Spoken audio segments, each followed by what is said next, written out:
Whoa, stop flexing like that. We looked around your laboratory. I never doubted you would. But why did you? You might have just asked me.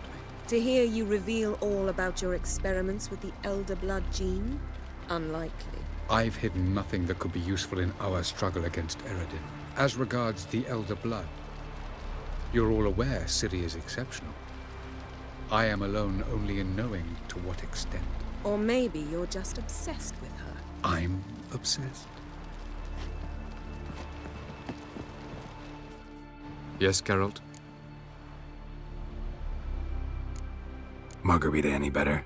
I managed to accelerate tissue regeneration. She's feeling much better. In fact, we must bring Eredin here as soon as possible. Otherwise, I'm afraid these sorceresses of yours will start fighting amongst themselves.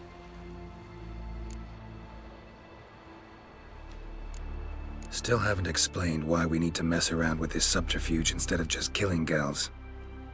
Because we would gain nothing in the short term. And we might not live to see the long term. With Gels, it is not what he does on the battlefield, but beyond it.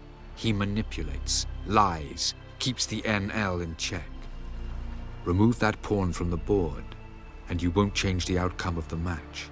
Keep it there, and you could use it to change the rules. Once we use the Sunstone, what makes you think Eredin won't figure things out? I doubt he'll think the elves of the White Fleet suddenly long to see him. We can alter the signal emitted by the Sunstone. Unlikely Eredin will recognize its origin. It's not the only artifact to possess this power. There are others? Great. Now mind telling me why I had to scour Skellige looking for this one? The Sunstone was the easiest to find, believe me.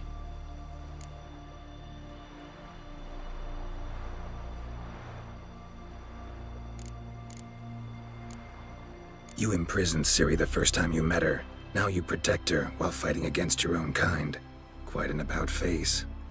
First of all, I did not imprison her. She found me. It was her destiny. Yeah, sure. Get to the second of all. Why are you helping her? Because she is a danger.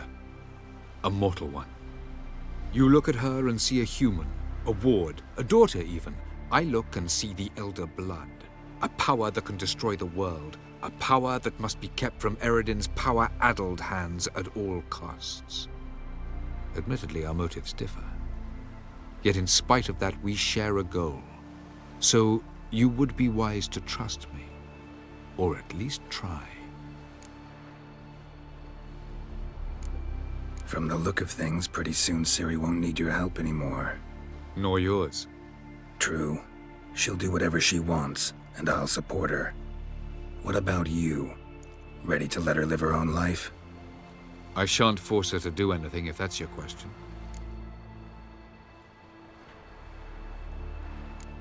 Tell me something more about Caranthir. Know him well? Know him? I reared him. Raised, don't you mean? No, Geralt. I began shaping him long before he was born.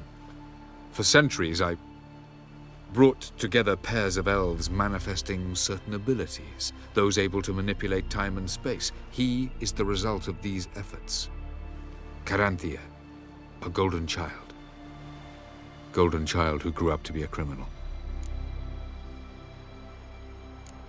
Charming world you and Elle have got. Could easily fall in love with the place. Tell me, how do you do it? Sit around playing flute, painting rutting unicorns in gorgeous landscapes, building ornately sculpted towers? And then you murder us, without batting an eye, without a hint of guilt. How?